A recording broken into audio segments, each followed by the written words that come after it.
আসসালামু আলাইকুম। ক্লাস 9 আশা করছি সকলে ভালো আছো তোমরা। আজকে আমি আলোচনা করব নবান্ন সৃষ্টি। তোমাদের যতটুকু পড়ানো হয়েছিল তারপর থেকে আমরা জানি যে এই যে নবান্ন সৃষ্টি সৈয়দ মুস্তফা আলী, এটা তোমাদের যখন প্রত্যক্ষভাবে ক্লাস হয়েছিল তখনই অর্ধেকটা পড়ানো হয়েছিল। তোমরা দেখেছো সেখানে আমি ডিটেলসে আলোচনা করেছিলাম অর্ধেকটা, আর বাকি অর্ধেক অংশটা আমরা আলোচনা করব। এবং তোমাদের যে 9 সেকশন এবং বি সেকশন দুটো সেকশনেই আমি অর্ধেকটা পড়িয়ে দিয়েছিলাম, আলোচনা করেছিলাম ক্লাসে। সৈয়দ মুস্তফা আলীর নবান্ন সৃষ্টির প্রবন্ধ, তো আমি প্রাবন্ধিক সৈয়দ মুস্তফা আলীর জীবন পরিচিতি সম্পর্কে আলোচনা করেছিলাম। এর উৎস বলেছিলাম যে নবান্ন সৃষ্টি কোথা থেকে নেওয়া হয়েছে না, তাও আমি আরেকবার বলে দিই ধরিয়ে দেওয়ার জন্য, যে চতুরঙ্গ প্রবন্ধ গ্রন্থের অন্তর্গত নামদর পুনর্জন্ম প্রবন্ধের সম্পাদিত অংশ হচ্ছে এই নবান্ন সৃষ্টি। এটা আমি বোর্ডে লিখে দিয়েছিলাম, আশা করছি তোমাদের কাছে আছে এই তথ্যটা। এরপরে যে অর্ধেক অংশটা আলোচনা করেছিলাম, যেহেতু অনেক দিন নবান্ন সৃষ্টি আলোচনা হয়নি, আমরা ব্যাকরণ আলোচনা করেছিলাম, তাই একটু আমি যেগুলো ক্লাসে আলোচনা করেছিলাম সেগুলো একটু ধরিয়ে দিই যাতে তোমাদের সুবিধা হয়। তারপরে আমি পরের অংশে যাচ্ছি। আমি আলোচনা করেছিলাম ক্লাসে যে প্রথমেই বলেছিলাম সংস্কৃত ভাষা আত্মনির্ভরশীল। কেন না, কোনো নতুন চিন্তা, অনুভূতি বা বস্তুর জন্য কোনো নতুন শব্দের প্রয়োজন হলে সংস্কৃত ভাষা কিন্তু অন্য কোনো শব্দ থেকে ঋণ নেওয়ার কথা ভাবে না।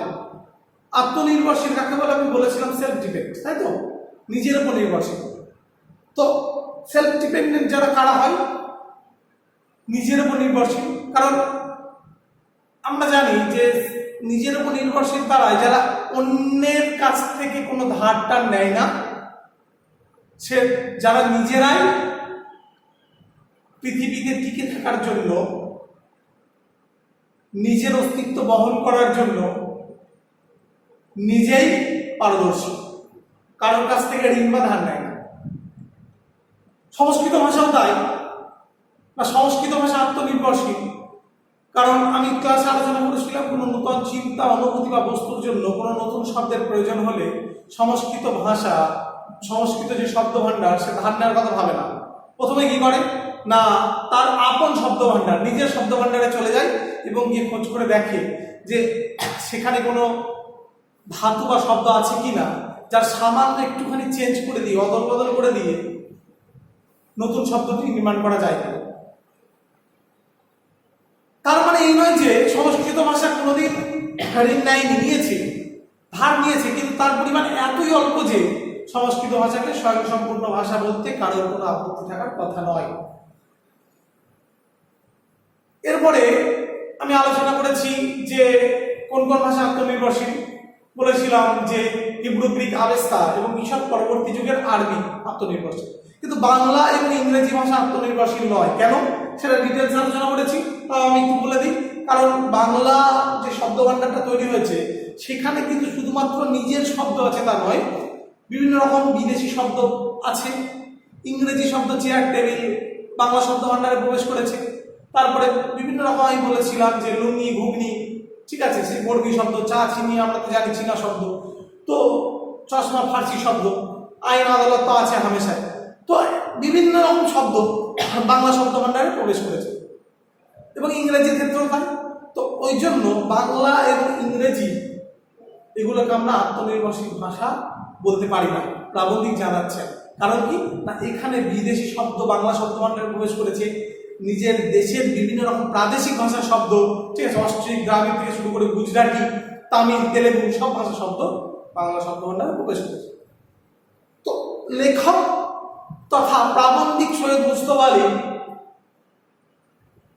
তিনি এই নবনব সৃষ্টির প্রবন্ধটিতে দেখিয়েছেন যে কোনো নূতন ভাষা, যখন কোনো নূতন ভাষার বা কোনো নতুন শব্দকে নিয়ে কোনো সাহিত্যিক তার রচনা সৃষ্টি করেন, লেখেন তখন তার মধ্যে যেমন সংযোজন কিছু থাকে তেমন বিয়োজনও থাকে।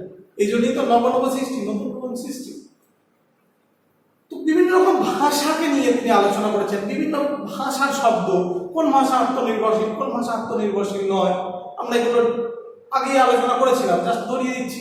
তারপরে আরো আছে, যেহেতু এটা প্রবন্ধ জাতীয় প্রবন্ধ, এটা প্রবন্ধ তো বিভিন্ন রকম ভাষার বিভিন্ন রকম শব্দ নিয়ে প্রাবন্ধিক শহীদ মুস্তাফা আলী আলোচনা করেছে। আরো আমি বলেছিলাম যে আলু কপি তো রান্নাঘর থেকে তাড়ানো মুশকিল, কারণ এই বিদেশি বস্তুর নাই আমাদের ভাষাতেও অনেক বিদেশি শব্দ থেকে যাবে এবং নতুন করে আমদানিও বন্ধ করা যাবে না, এটা প্রাবন্ধিক শহীদ মুস্তাফা আলী বলেছিলেন। এরপরে আমরা দেখেছিলাম যে কিভাবে হিন্দি সাহিত্যিকরা হিন্দি ভাষা থেকে আরবি ফার্সি ইংরেজি শব্দ উঠিয়ে দেওয়ার জন্য প্রয়াসী হয়েছে, নিজেদের মানে হিন্দি ভাষা থেকে আরবি ফার্সি ইংরেজি শব্দ তাড়িয়ে দেওয়ার কাজে লেগে পড়েছিলেন। কারণ তাদের লক্ষ্য কি ছিল যে হিন্দি ভাষায় আরবি ফার্সি ইংরেজি শব্দ ব্যবহার করা যাবে না। সেটাও আমি আলোচনা করেছি কিভাবে তার ফল যারা ভবিষ্যতের পাঠক তারা দেখে যাবেন বলে প্রাবন্ধিক বলেছেন। তারপরে আমরা দেখেছি যে রবীন্দ্রনাথ কিভাবে বিদেশি শব্দ ব্যবহার করেছেন, আব্রুতি, ইজ্জত দিয়ে, ইমান দিয়ে, বুকে রক্ত দিয়ে। তারপরে আলোচনা করেছি শহীদ শব্দটা বাংলায় কিভাবে নজরুল ঢুকিয়েছেন, ঠিক আছে। বিদ্যাসাগরের ভাষা রচনার যে দক্ষতা, ভাষা ব্যবহারের দক্ষতা, সেটা আলোচনা করেছি। তারপরে হুতম প্যাঁচার নকশা বা আলালের ঘরের দুলাল, কালীপ্রসন্ন সিং এর হুতম প্যাঁচা নকশার যে হুতম ভাষা, হুতমি, ঠিক আছে, হুতম প্যাঁচার নকশার যে হুতমি ভাষা, ঠিক আছে, 19 শতকে আমরা দেখতে পাই। বা প্যারিচাঁদ মিত্রের আলালের ঘরের দুলালের যে আলালি ভাষা, সেগুলো আমরা আলোচনা করেছি। আমরা আরো আলোচনা করেছিলাম যে হিন্দি সাহিত্যের যে বঙ্কিম প্রেমচাঁদকে বলা হয় মুন্সি প্রেমচাঁদ। তারপরে আরেকটা বিষয় যেটা বলেছিলাম যে রচনার ভাষা বিষয়বস্তুর উপর নির্ভর করে, এবং সেখানে মেঘনাদ কাব্যের লাইন দিয়ে সম্মুখ সমরে পড়ি বীর চূড়ামণি বীরবাহু চলি জমে গেলা জম করে অকালে ক হয় দেবী অমৃতবাসিনী কোন বীর বরে বলি সেনাপতি বলে। এই যে গাম্ভীর্য, এই যে মেঘনাদ কাব্যের এই লাইনটা দিয়ে আমরা ডিটেলসে আলোচনা করেছি ক্লাসে, জাস্ট তোমাদের ধরিয়ে দিচ্ছি। এরপরে আমি তারপর থেকে যতটুকু আলোচনা হয়েছে তারপর থেকে ইনশাল্লাহ আজকে আলোচনা করব। দেখো সকলে টেক্সট দেখো।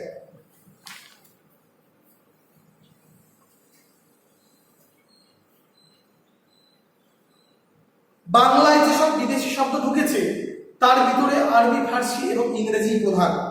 সংস্কৃত শব্দ বিদেশি নয় এবং পর্তুগিজ, ফরাসি, স্প্যানিশ শব্দ এতই কম যে সেগুলো নিয়ে অত্যধিক দুশ্চিন্তা করার কোনো কারণ নেই।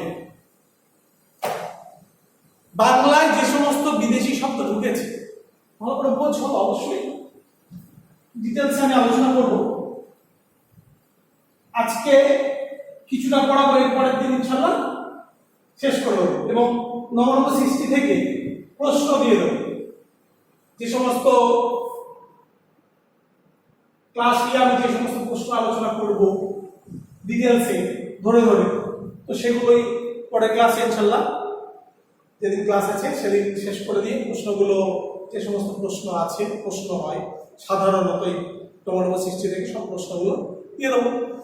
তো দেখো, বাংলায় যেসব বিদেশি শব্দ ঢুকেছে তার ভিতরে আরবি, ফার্সি এবং ইংরেজি প্রধান। ধরো এটা হচ্ছে বাংলা শব্দ ভান্ডার,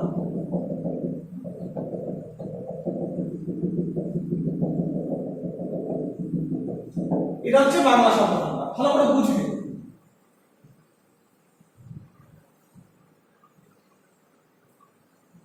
জাস্ট বোঝো। তো এই যে এখানে অনেক শব্দ আছে, ঠিক আছে, অনেকগুলো শব্দ আছে। কি কি আমরা জানি, এখানে বাংলা শব্দ ভান্ডারে বিদেশি শব্দ আছে অনেক।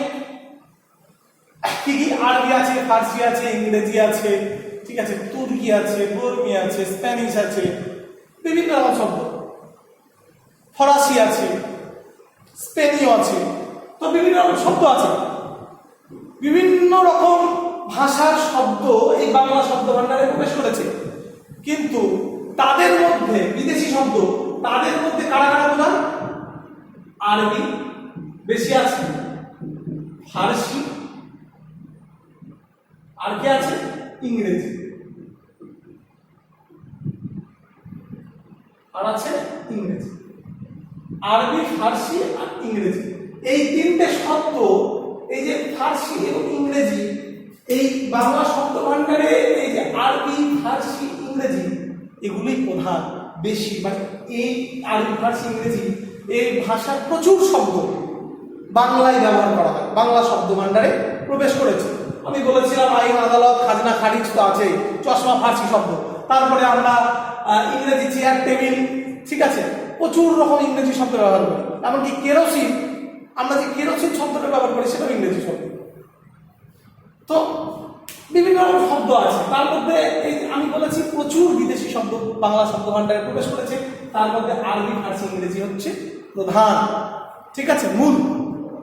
তারপর দেখো টেক্সট, সংস্কৃত শব্দ বিদেশি নয়। কেন না, সংস্কৃত হলো বাংলা তথা ভারতবর্ষের আদি মূল ভাষা, এক সময় ছিল সংস্কৃত, তাই সংস্কৃত বিদেশি নয়। এবং পর্তুগিজ, ফরাসি, স্প্যানিশ শব্দ এতই কম যে সেগুলো নিয়ে অত্যধিক দুশ্চিন্তা করার কোনো কারণ নেই। এবং পর্তুগিজ ভাষা বা ফরাসি ভাষা, ফরাসি বা স্প্যানিশ শব্দ এতই কম যে আমি বলেছি যে বাংলা শব্দ ভান্ডার অনেক শব্দ আছে, তার মধ্যে আরবি, ফার্সি, ইংরেজি এগুলো হচ্ছে প্রধান। আর সংস্কৃত ভাষা তো বিদেশি নয়, বাংলা তথা ভারতবর্ষের আদি মূল ভাষা একসময় ছিল সংস্কৃত। আর কিন্তু এছাড়া অন্যান্য যে সমস্ত শব্দ বাংলা শব্দ ভান্ডারে অন্যান্য যে সমস্ত শব্দ প্রবেশ করেছে, যেমন পর্তুগিজ শব্দ ছিল, ফরাসি আছে, ঠিক আছে, পর্তুগিজ শব্দ আছে, বালতি আছে, আতা আছে, পেঁপে আছে, বিভিন্ন শব্দ আছে আমরা ব্যবহার করি বাংলায়, যেগুলো পর্তুগিজ শব্দ, ঠিক আছে। তো এই যে পর্তুগিজ, ফরাসি, কার্তুজ, কুপন, রেস্তেরা ফরাসি শব্দ বা স্প্যানিশ শব্দ। তো এই যে পর্তুগিজ, ফরাসি, স্প্যানিশ শব্দ এতই কম যে এগুলো বেশি ব্যবহার হয়নি বাংলায়, খুব কম। মূলত আরবি, ফার্সি, ইরান, পারস্যে ব্যবহার হয় ফার্সি। তো এই যে মূলত আরবি, ফার্সি, ইংরেজি প্রধান, কিন্তু সংস্কৃত তো বিদেশি নয়, আমাদের দেশেরই ভাষা। পর্তুগিজ শব্দ যেগুলো বাংলা শব্দ ভান্ডারে প্রবেশ করেছে তাদের পরিমাণ খুব কম, বা স্প্যানিশ শব্দ তার পরিমাণও কম, বা ফরাসি শব্দ কার্তুজ, কুপন, রেস্তেরা, তো এই যে ফরাসি শব্দ এগুলোর পরিমাণও কিন্তু অত্যন্ত কম। তাই এগুলোকে কি না, এগুলো নিয়ে লেখক তথা প্রাবন্ধিক সৈয়দ মুস্তাফা আলী দুশ্চিন্তা করতে বারণ করেছেন, কারণ এগুলো বেশি ব্যবহার হয়নি বাংলায়, তাই এগুলো নিয়ে অত্যধিক দুশ্চিন্তা করার কোনো কারণ। এরপরে দেখো, বাংলা ভিন্ন অন্য যে কোনো ভাষার চর্চা আমরা করি না কেন সে ভাষার শব্দ বাংলাতে ঢুকবে। কারণ আমরা জানি, আমরা প্রাবন্ধিক এখানে জানাচ্ছে যে বাংলা ভিন্ন, বাংলা ছাড়া অন্য যে কোনো ভাষার আমরা চর্চা যদি করি তাহলে আমরা যেহেতু বাঙালি, আমাদের মাতৃভাষা বাংলা, তাই আমরা বাংলাতে কথা বলি। এবং আমরা যখন কোনো ভাষার চর্চা করি, কোনো ভাষা শিখি, তখন সেই ভাষার কিছু কিছু শব্দ কিন্তু বাংলার সঙ্গে মিশিয়ে আমরা যখন কথা বলি তার সঙ্গে মিশিয়ে উচ্চারণ করি। যেমন ইংরেজি, অনেক আমরা যখন বাংলা ভাষা ব্যবহার করি তার সঙ্গে সঙ্গে বাংলা ভাষার সঙ্গে অনেক ইংরেজি শব্দ কিন্তু আমরা ইউজ করি ব্যবহারিক জীবনে। এই জন্য প্রাবন্ধিক কি বলছেন যে বাংলা ছাড়া অন্য যে কোনো ভাষা যদি আমরা চর্চা করি তো সেই ভাষার শব্দ বাংলা ভাষায় ঢুকবে। এরপরে দেখো, সংস্কৃত চর্চা এদেশে ছিল বলে বিস্তর সংস্কৃত শব্দ বাংলায় ঢুকেছে, এখনো আছে বলে অল্প বিস্তর ঢুকছে, যতদিন থাকবে ততদিন আরো ঢুকবে বলে আশা করতে পারি। স্কুল কলেজ থেকে যে আমরা সংস্কৃত চর্চা উঠিয়ে দিতে চাই না তার অন্যতম প্রধান কারণ বাংলাতে এখনো আমাদের বহু সংস্কৃত শব্দের প্রয়োজন। সংস্কৃত চর্চা উঠিয়ে দিলে আমরা অন্যতম প্রধান খাদ্য থেকে বঞ্চিত হব। খুব ভালো করে বুঝতে হবে, সংস্কৃত চর্চা এদেশে ছিল, কারণ আমি বললাম যে বাংলা তথা ভারতের আদি মূল ভাষা একসময় ছিল সংস্কৃত, তাই সংস্কৃত চর্চা ছিল বলে সংস্কৃত থেকে, সংস্কৃত শব্দভাণ্ডার থেকে প্রচুর শব্দ বাংলা ভাষায় প্রবেশ করেছে, বাংলা শব্দভাণ্ডারে প্রবেশ করেছে। আমরা জানি সোজাসুজি সংস্কৃত ভাষা থেকে যে সমস্ত শব্দ সরাসরি বাংলা শব্দভাণ্ডারে প্রবেশ করে তাদের বলা হয় তৎসম শব্দ।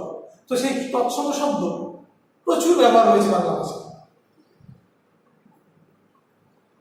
এখনো আছে বলে অল্প বিস্তর ঢুকছে। এবং সংস্কৃত চর্চা এখনো পুরোপুরি উঠে যায়নি, এখনো বিশ্ববিদ্যালয়ে সংস্কৃত পড়ানো হয়, এখনো অনেক স্কুলে সংস্কৃত পড়ানো হয়।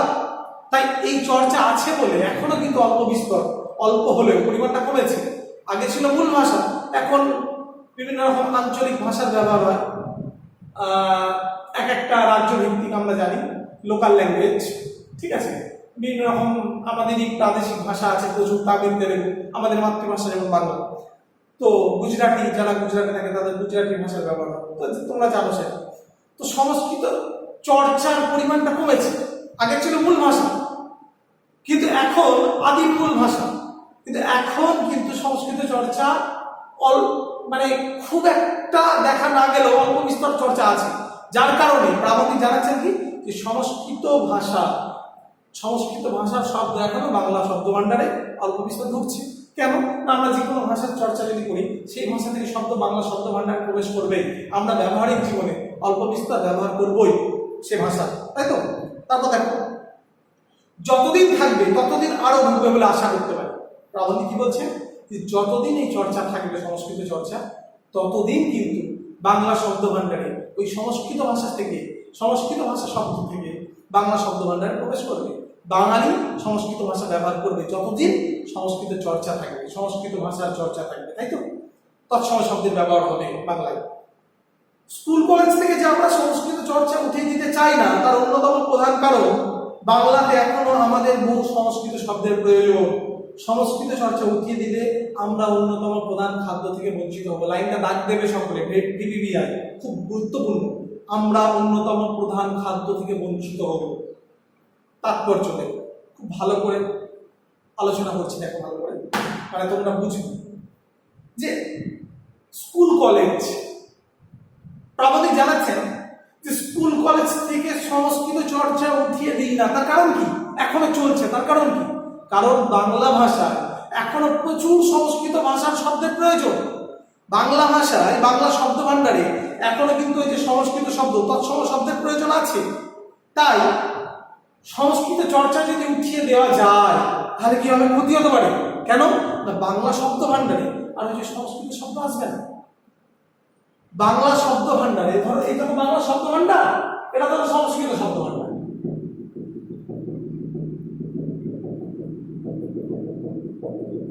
এটা ধরো সংস্কৃত শব্দ ভাণ্ডার।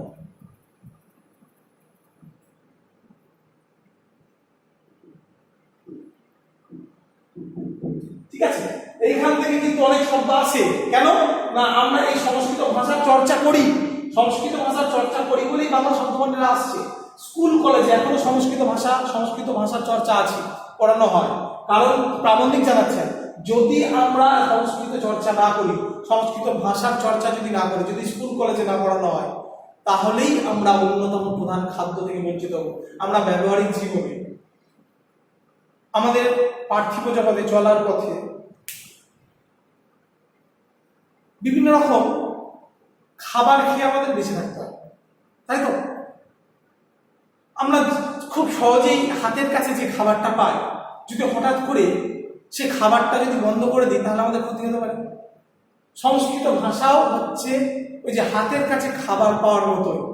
কেন না, সংস্কৃত শব্দ ভাণ্ডার, সংস্কৃত ভাষা স্কুল কলেজে পড়ানো হচ্ছে, এটা আমরা উঠিয়ে দিতে চাই না। প্রাবন্ধিক জানাচ্ছেন কারণ কি, এটা যদি উঠিয়ে দেওয়া হয় তাহলে আর সংস্কৃত ভাষা থেকে বাংলা শব্দ ভাণ্ডারে তৎসম শব্দ তথা সংস্কৃত শব্দ প্রবেশ করবে না, তারপরে ক্ষতি হতে পারে বাংলা শব্দ ভাণ্ডার, তাই তো? তো কিন্তু প্রাবন্ধিক জানাচ্ছেন যে বাংলা শব্দ ভাণ্ডারে কেন ক্ষতি হবে না, প্রাবন্ধিক সৈয়দ মুস্তফা আলী বলেছেন যে বাংলা শব্দ ভাণ্ডারে এখনো প্রচুর সংস্কৃত শব্দের প্রয়োজন আছে। আমরা যদি খাবার খাই, আমাদের যে খাবারটা প্রয়োজন যদি থাকে, আমরা যদি সেই খাবারটা ধরো পেলাম না, তাহলে আমাদের ক্ষতি হবে। তো বাংলা শব্দ ভাণ্ডারে সংস্কৃত শব্দের প্রয়োজন আছে, কিন্তু যদি স্কুল কলেজ থেকে সংস্কৃত চর্চা উঠিয়ে দিই তাহলে আমরা সংস্কৃত ভাষা সম্পর্কে জ্ঞান লাভ করতে পারবো না। তার ফলে সেই সমস্ত সংস্কৃত ভাষার শব্দ, তৎসম শব্দ বাংলা শব্দ ভাণ্ডারে প্রবেশ করবে না, বাংলা ভাষা ইউজ হবে না যদি চর্চা উঠিয়ে দিই। কারণ চর্চা যদি থাকে, যে কোনো ভাষা নিয়ে যদি চর্চা করি, আমি একটু আগেই আলোচনা করলাম যে সেই ভাষা থেকে শব্দ বাংলা শব্দ ভাণ্ডারে প্রবেশ করতে বাধ্য। কারণ আমরা যে ভাষায় কথা বলি, মাতৃভাষা আমাদের যেটা বাংলা, তো বাংলার সঙ্গে সঙ্গে আমরা যদি অন্য কোনো ভাষায় চর্চা করি, সেখান থেকে সেই সমস্ত শব্দ আমরা বাংলা ইউজ করব। তারপর দেখো ইংরেজির বেলাতেও তাই। বিশেষ করে দর্শন, রন্ধনশাস্ত্র, পদার্থবিদ্যা, রসায়নবিদ্যা ইত্যাদি জ্ঞান এবং ততোধিক প্রয়োজনীয় বিজ্ঞানের শব্দ আমরা চাই। রেলের ইঞ্জিন কি করে চালাতে হয় সে সম্বন্ধে বাংলাতে কোনো বই আছে বলে জানি না। তাই এইসব টেকনিক্যাল শব্দের প্রয়োজন যে আরো কত বেশি সে সম্বন্ধে কোনো সুস্পষ্ট ধারণা এখনো আমাদের মনের মধ্যে নেই। সুতরাং ইংরেজি চর্চা বন্ধ করার সময় এখনো আসেনি। প্রাবন্ধিক জানাচ্ছেন যে ইংরেজির বেলা তোমরা ইংরেজি ভাষার চর্চাও এখনো বাংলা ভাষায় মানে আমাদের বাঙালির প্রয়োজন আছে। কেন না, বাংলা শব্দ ভাণ্ডারে এমন কিছু কিছু শব্দ আছে যেগুলো ইংরেজি ছাড়া ব্যবহার করা মুশকিল, বাংলায় এখনো তৈরি হয়নি সেই সমস্ত শব্দ। যেমন ফিলোসফি কোনো দর্শন, বা রন্ধন শাস্ত্র, রসায়ন বিদ্যা, পদার্থবিদ্যা, ফিজিক্স, কেমিস্ট্রি, তার বিভিন্ন রকম শব্দ আছে। সেই বিভিন্ন রকম শব্দগুলো ইংরেজি শব্দ যেগুলো বাংলা ভাষায় ব্যবহার হয়। তোমরা যখন সায়েন্স পড়েছো বিভিন্ন রকম শব্দ তোমরা পেয়েছো ইংরেজি শব্দ, যেগুলো কিন্তু তোমাদের বাংলা, যেহেতু লেখাটা বাংলায়, তোমাদের যে সায়েন্সের পাঠ্য আছে লেখাটা বাংলায়, কিন্তু এমন অনেক শব্দ আছে এগুলো ইংরেজিতে শব্দ। এই জন্য বলছেন প্রাবন্ধিক যে এখন ইংরেজি চর্চা উঠিয়ে দেওয়ার প্রয়োজন নেই। কারণ রেলের ইঞ্জিন, একটা উদাহরণ দিয়েছেন যে রেলের ইঞ্জিন কিভাবে চালাতে হয় সেটা কিন্তু এখনো বাংলায় ব্যবহার হয় না। বাংলা শব্দ ভাণ্ডার এখনো তার এই সমস্ত শব্দ আবিষ্কার করতে পারে। এগুলো ইংরেজিতেই প্রয়োজন। বিভিন্ন রকম টেকনিক্যাল শব্দ যেগুলো ইংরেজি শব্দ যেগুলো এখনো বাংলায় ব্যবহার হয়নি, বাংলা শব্দ ভাণ্ডার আবিষ্কার করতে পারেনি, যেগুলো ইংরেজিতেই ব্যবহার হয়। রেলের ইঞ্জিন কিভাবে চালাতে হয়, এই যে টেকনিক্যাল শব্দগুলো এগুলো ইংরেজিতেই ব্যবহার হয়। এই জন্য কি বলছেন যে সুতরাং ইংরেজি চর্চা বন্ধ করার সময় এখন আসে। তার মানে প্রাবন্ধিক কি জানাচ্ছেন, ইংরেজি চর্চাও দরকার আছে আমাদের বাঙালির, তাই তো? এরপরে দেখো, একমাত্র আরবি ফার্সি শব্দের বেলা অনায়াসে বলা যেতে পারে যে এই দুই ভাষা থেকে ব্যাপকভাবে আর নতুন শব্দ বাংলাতে ঢুকবে না। পশ্চিম বাংলাতে আরবি ফার্সি চর্চা যাবো করছে। পূর্ব বাংলায় এসব ভাষার প্রতি তরুণ সম্প্রদায় কৌতূহল অতিশয় ক্ষীণ বলে তার আয়ু দীর্ঘ হবে বলে মনে হয় না। এবং শেষ কথা, আরব ইরানে অদূর ভবিষ্যতে যে হঠাৎ কোনো অভূতপূর্ব জ্ঞান বিজ্ঞানের চর্চা আরম্ভ হয়ে বাংলাকে প্রভাবিত করবে তার সম্ভাবনাও নেই।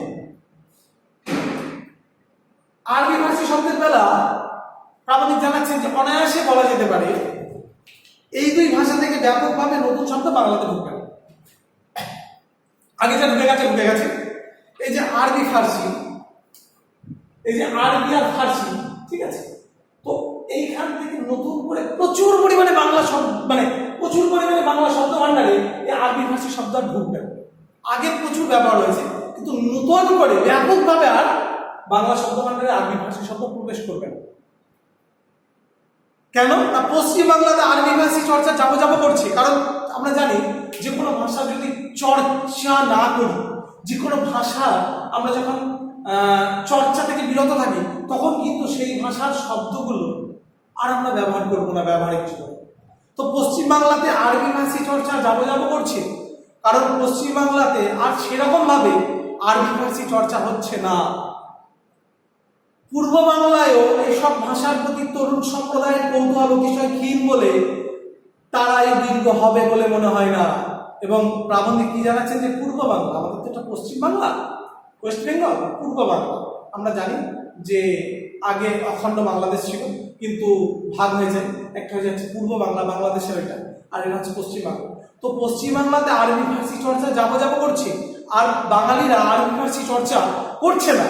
তার ফলে আরবি ফার্সি শব্দ প্রচুর পরিমাণে বাংলা শব্দ ভাণ্ডারে ঢোকার কোনো চান্স নেই, কারণ চর্চাই হচ্ছে না পশ্চিম বাংলায়। আর পূর্ব বাংলাতেও কিন্তু যে সমস্ত ইয়াং জেনারেশন, তরুণ সম্প্রদায়, তাদের কৌতূহল অতিশয় ক্ষীণ, তারা কৌতূহল দেখাচ্ছে না, তাদের কিউরিওসিটি আর নেই, আগ্রহ তারা হারিয়ে ফেলেছে আরবি ফার্সির প্রতি। কারণ না, পূর্ব বাংলার ইয়াং জেনারেশন, তরুণ সম্প্রদায়রা। তাই আরবি ফার্সি শব্দের ব্যবহার আর খুব প্রচুর পরিমাণে দীর্ঘ হবে বলে প্রাবন্ধিক মনে করছেন না। কারণ তার পরিমাণও, এই যে আরবি ফার্সি শব্দের ব্যবহারও পূর্ব বাংলার তরুণ সম্প্রদায়, ইয়াং জেনারেশন, তার চর্চা যেহেতু হচ্ছে না, তাই তারা খুব বেশি আর ব্যবহার করবে বলে মনে হয় না, তাই তো? কারণ আমরা বাংলাতে কথা বলি কারা? পূর্ব বাংলা লোকের, আর ওয়েস্ট বেঙ্গল আমাদের এই যে বাঙালি। তো পশ্চিম বাংলাতে আরবি ফার্সি চর্চা হচ্ছে না, এমনকি পূর্ব বাংলায় সেখানেও আরবি ফার্সি চর্চার প্রতি তরুণ সম্প্রদায়, ইয়াং জেনারেশন কৌতূহল হারিয়ে ফেলেছে। সেখানে আর চর্চার দীর্ঘ হবে বলে প্রাবন্ধিক মনে করছেন না। প্রাবন্ধিক জানিয়েছেন যে দীর্ঘ হবে বলে মনে হয় না। এবং শেষ কথা, আরব ইরানে অদূর ভবিষ্যতে যে হঠাৎ করে অভূতপূর্ব জ্ঞান বিজ্ঞানের চর্চা আরম্ভ হয়ে বাংলাকে প্রভাবিত করবে তার সম্ভাবনাও নেই। আরব ইরানে অনাগত ভবিষ্যতে যে হঠাৎ কোনো অভূতপূর্ব জ্ঞান বিজ্ঞানের চর্চা আরম্ভ হবে এটা কিন্তু প্রাবন্ধিক মনে করছেন না। অর্থাৎ প্রাবন্ধিক কি বলছে যে আরবি ভাষী চর্চা তো যাবো করছে পশ্চিমবাংলায়, তরুণ সম্প্রদায় পূর্ব বাংলাতে আরবি ভাষী চর্চার প্রতি কৌতূহল হারিয়ে ফেলেছে। এমনকি আরব ইরানে অদূর ভবিষ্যতে, অনাগত ভবিষ্যতে যে হঠাৎ কোনো জ্ঞান বিজ্ঞানের চর্চা আরম্ভ হয়ে, ঠিক আছে, আমাদের বাঙালিকে প্রভাবিত করবে তারও কোনো সম্ভাবনা নেই। তার সম্ভাবনাও কি? অর্থাৎ সেখানে যে হঠাৎ কোনো পরিবর্তন হয়ে গেল এবং আরবি ভাষী চর্চার প্রতি বাঙালিরা বেশ প্রভাবিত হলো, কারণ বিরাট জ্ঞান বিজ্ঞানের চর্চা আরম্ভ হয়েছে, তার ফলে প্রভাবিত হবে, এমন কোনো সম্ভাবনাও নেই। এমন কোনো সম্ভাবনাও ক্ষীণ, অর্থাৎ নেই বললেই চলে। এটা প্রাবন্ধিক জানিয়ে দিয়েছে। তার মানে আমরা কি বুঝতে পারছি যে আমরা বাঙালিরা আরবি ভাষী চর্চার প্রতি কৌতূহল হারিয়ে ফেলেছি, তাই তো? তাই আরবি ভাষী শব্দ আর প্রচুর পরিমাণে বাংলা শব্দ ভাণ্ডারে প্রবেশ করবে না, এটা প্রাবন্ধিক জানিয়ে দেবে। এরপরে দেখো, কিন্তু যেসব আরবি ভাষী শব্দ বাংলাতে ঢুকে গিয়েছে তার অনেকগুলো যে আমাদের ভাষাতে আরো বহুকাল ধরে চালু থাকবে সে বিষয়ে কোনো সন্দেহ নেই। এবং দ্বিতীয়ত, কোনো লেখক নূতন বিদেশি শব্দের সন্ধান বর্জন করে পুরনো বাংলার চণ্ডী থেকে আরম্ভ করে হুতম পর্যন্ত অচলিত আরবি ভাষী শব্দ তুলে নিয়ে সেগুলো কাজে লাগাবার চেষ্টা করছেন। কিছুদিন পূর্বেও এই এক্সপেরিমেন্ট করা অতিশয় কঠিন ছিল, কিন্তু অধুনা বিশ্ববিদ্যালয়ের কল্যাণে অনেক ছাত্রছাত্রীকে বাধ্য হয়ে পুরনো বাংলা পড়তে হয়।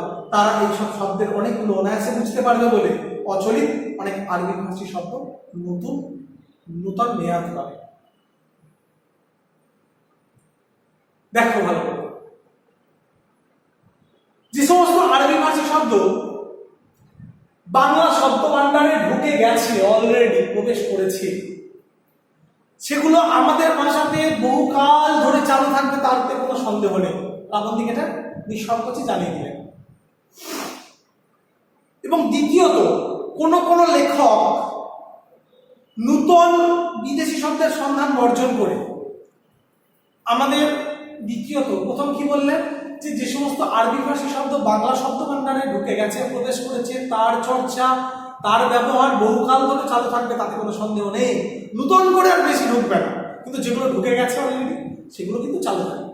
দ্বিতীয়ত কি বললেন যে কোন লেখক নূতন বিদেশি শব্দের সন্ধান বর্জন করে পুরনো বাংলার চণ্ডী থেকে আরম্ভ করে হুতম পর্যন্ত অচলিত আরবি ভাষী শব্দ তুলে নিয়ে সেগুলো কাজে লাগাবার চেষ্টা করছেন। তো দ্বিতীয়ত, কোন লেখক কি করলেন না, নতুন শব্দের সন্ধান করছেন, নতুন কোন আরবি ভাষী শব্দের সন্ধান, যারা বাংলা সাহিত্যের লেখক, যিনি সাহিত্য রচনা করবেন, সেই সাহিত্য রচনা করতে গিয়ে যে সমস্ত শব্দের প্রয়োজন হবে তার, তখন কিন্তু নতুন শব্দের সন্ধান আর তিনি করছেন না। আরবি ফার্সি যে সমস্ত ভাষার শব্দ ভাণ্ডার আছে, আরবি শব্দ ভাণ্ডার বা ফার্সি শব্দ ভাণ্ডার, সেখান থেকে নতুন শব্দের জন্য সার্চ করছেন না, খোঁজ করছেন না, অনুসন্ধান করছেন না। কি করেন না, আজকালকার যারা বাঙালি সাহিত্যিক কি করেন, আমাদের বাংলার চণ্ডী থেকে হুতম পর্যন্ত, আমরা জানি মধ্যযুগের বাংলা সাহিত্য দেবদেবী নির্ভর, এবং সেখানে বিভিন্ন মঙ্গল কাব্যের সমাবেশ লক্ষ্য করা যায়। আমরা দেখেছি মনসা মঙ্গল, আমরা দেখেছি চণ্ডী মঙ্গল, আমরা দেখেছি ধর্ম মঙ্গল, আমরা দেখেছি শীতলা মঙ্গল, আমরা দেখেছি কালিকা মঙ্গল, এমনকি অন্নদা মঙ্গলও দেখি। তো এখানে চণ্ডী থেকে আরম্ভ করে হুতম পর্যন্ত, কারণ চণ্ডী, এখানে চণ্ডী মঙ্গলের কথা বলা হয়েছে, এবং দেবী চণ্ডীর মাহাত্ম্য জ্ঞাপনের উদ্দেশ্যে এই কবিরা চণ্ডীমঙ্গল রচনা সৃষ্টি করেছেন, চণ্ডীমঙ্গল লিখেছেন। আমরা জানি মুকুন্দ চক্রবর্তী চণ্ডীমঙ্গলের আগের ঠিক খণ্ড থেকে তোমাদের কলিঙ্গ দেশে স্বর্গৃষ্টি নেওয়া হয়েছে, সেটা আমি টেক্সটে যখন পড়িয়েছিলাম, আলোচনা করেছিলাম। তো তোমরা এর সঙ্গে বেশ পরিচিত, মানে তোমরা এর সঙ্গে বেশ জানাশোনা আছে, পরিচিতি লাভ করেছো তোমরা এর সঙ্গে। তো সেই চণ্ডীমঙ্গলের প্রধান কবি, অন্যতম প্রধান কবিকে মুকুন্দ চক্রবর্তী আমি বলেছিলাম। তো সেই চণ্ডীমঙ্গল কাব্যে তো আমাদের বাংলা সাহিত্যিকরা কি করছে, নতুন করে আরবি ভাষী শব্দ সার্চ করছেন না, সন্ধান করছেন। তো যখন কোনো সাহিত্য রচনা করতে যাচ্ছেন, ধরো আমি বাঙালি সাহিত্য, আমি কোনো সাহিত্য রচনা করবো, তখন আমি কি করবো না, নতুন করে আরবি ফার্সি শব্দ সার্চ করবো। কি করবো, সোজা চলে যাবো চণ্ডীমঙ্গল কাব্য, সেখানে দেখবো কি কি আরবি ফার্সি শব্দের ব্যবহার আছে। আমরা চলে যাবো চণ্ডীমঙ্গল কাব্য থেকে একদম চণ্ডী থেকে হুতম পর্যন্ত 19 শতকের কালীপ্রসন্ন সিংহ যে হুতুম পেঁচা নকশা লিখছেন, সেখানেও আরবি ফার্সি শব্দের ব্যবহার আছে। তো আমরা সেখানে দেখবো। তো বাংলা সাহিত্যিকরা সেটা করছেন, সেটা দেখছেন যে চণ্ডীমঙ্গলে আছে কিনা কোনো আরবি ফার্সি শব্দের ব্যবহার, যেগুলো অনেক মানুষ জানে না, অচলিত, যেগুলো ব্যবহার হয়নি। বা হুতুম পেঁচার নকশা, মানে চণ্ডীমঙ্গল থেকে হুতুম পেঁচার নকশা, চণ্ডীমঙ্গল, ধর্মমঙ্গল, ঠিক আছে, তারপরে অন্নদামঙ্গল, এমন 19 শতকে চলে এলো হুতুম পেঁচার নকশা। তো সেখানেও বিভিন্ন রকম দেখবো যে সেখানেও আরবি ফার্সি শব্দের ব্যবহার আছে কিনা। তো অন্নদামঙ্গলে প্রচুর আরবি ফার্সি শব্দের ব্যবহার আছে, ভারতচন্দ্র রায় ব্যবহার করছেন। তো বাঙালি সাহিত্যিকরা এইগুলো দেখছেন যে যেগুলো সাধারণত ব্যবহার হয়নি, অচলিত, যেগুলো মানুষ জানে না, যেগুলো কাব্যে ব্যবহার হয়েছে, সেখান থেকে সার্চ করছেন বাঙালি সাহিত্যিকরা, এবং সেখান থেকে অচলিত, যেগুলো সাধারণত মানুষ জানে না, সেই সমস্ত শব্দ তুলে এনে সাহিত্য রচনা করছে, তাই তো। এরপরে দেখো, কিছুদিন পূর্বে এক্সপেরিমেন্ট করা অতিশয় কঠিন ছিল, কিন্তু অধুনা বিশ্ববিদ্যালয়ের কল্যাণে অনেক ছাত্রছাত্রীকে বাধ্য হয়ে পুরনো বাংলা পড়তে হয়। তারা এইসব শব্দের অনেকগুলো অনায়াসে বুঝতে পারবে বলে অচলিত অনেক আরবি ফার্সি শব্দ নতুন মেয়াদ পাবে। তো কি বলছে যে কিছুদিন পূর্বে এই এক্সপেরিমেন্ট মানে কি, পরীক্ষা। তো কিছুদিন পূর্বেও পরীক্ষা করা অত্যন্ত কঠিন ছিল, কিন্তু বর্তমানে বিশ্ববিদ্যালয়ের কল্যাণে, কারণ বিভিন্ন রকম বিশ্ববিদ্যালয়ের মধ্যযুগ পড়ানো হয়, সব বিশ্ববিদ্যালয়ে মধ্যযুগ পাঠ্য আছে। আমরা ওয়েস্ট বেঙ্গলে সে বর্ধমান বিশ্ববিদ্যালয় হোক বা কলকাতা বিশ্ববিদ্যালয় হোক, কল্যাণী হোক, যাদবপুর হোক, যেখানে হোক মধ্যযুগ পড়ানো হয়। তো সেই মধ্যযুগের বিভিন্ন রকম কাব্য পাঠ্য আছে, আমরাও পড়েছি। তো সেই বিশ্ববিদ্যালয়ের কল্যাণে অনেক ছাত্রছাত্রীকে কিন্তু বাধ্য হয়ে, অনেকে ভালো লাগে না মধ্যযুগ পড়তে, কিন্তু বাধ্য হয়ে পড়তে হয়। তো তার ফলে সেখানে অনেক আরবি ফার্সি শব্দের ব্যবহার হয়েছে, এবং সেগুলো কি না, বিশ্ববিদ্যালয়ের কল্যাণে যেহেতু মধ্যযুগের কাব্য পড়ানো হচ্ছে, সেখানে যে সমস্ত আরবি ফার্সি শব্দের ব্যবহার হচ্ছে, সেখানে বিশ্ববিদ্যালয়ে যারা স্টুডেন্ট তারা খুব সহজেই বুঝতে পারে, তাই তো। এবং সেখান থেকে জ্ঞান লাভ করে, তার ফলে বাংলা ভাষায় প্রবেশ করতে পারে সেই সমস্ত অচলিত আরবি ফার্সি শব্দ। নতুন করে দরকার নেই, কিন্তু যে সমস্ত শব্দের ব্যবহার হয়ে গেছে অলরেডি আমাদের কাব্যে, মধ্যযুগের কাব্যে, সেখান থেকে তো বাংলা সাহিত্যিকরা লিখছেন, সেখান থেকে অচলিত শব্দগুলোকে তুলে এনে সাহিত্য রচনা করছেন। এর ফলে কি হবে, অনেক আরবি ফার্সি শব্দ মেয়াদ মানে হচ্ছে সময়সীমা, নির্দিষ্ট সময়সীমা, কালব্যাপী। তো নির্দিষ্ট সময়সীমা বা নির্দিষ্ট কালব্যাপী বা নির্দিষ্ট সময়সীমা ব্যাপী, সেগুলো টিকে থাকে, সেগুলোর ব্যবহার হবে। এটাই প্রাবন্ধিক চালাচ্ছে। ঠিক আছে, আজকে এই পর্যন্ত থাক, তোমরা দাগ দিয়ে এলাম। ইনশাল্লাহ যেটুকু বাকি আছে পরের ক্লাসে আমরা শেষ করে দেবো, বেশি বাকি নেই। তারপরে বিভিন্ন রকম প্রশ্ন দেওয়া হবে প্রচুর, এখান থেকে আমি ডিটেলসে যেগুলো আলোচনা করছি তোমরা ভালো করে পড়াশোনা করো। আজকে আমি এখানে ক্লাস শেষ করছি, সকলে ভালো থাকো।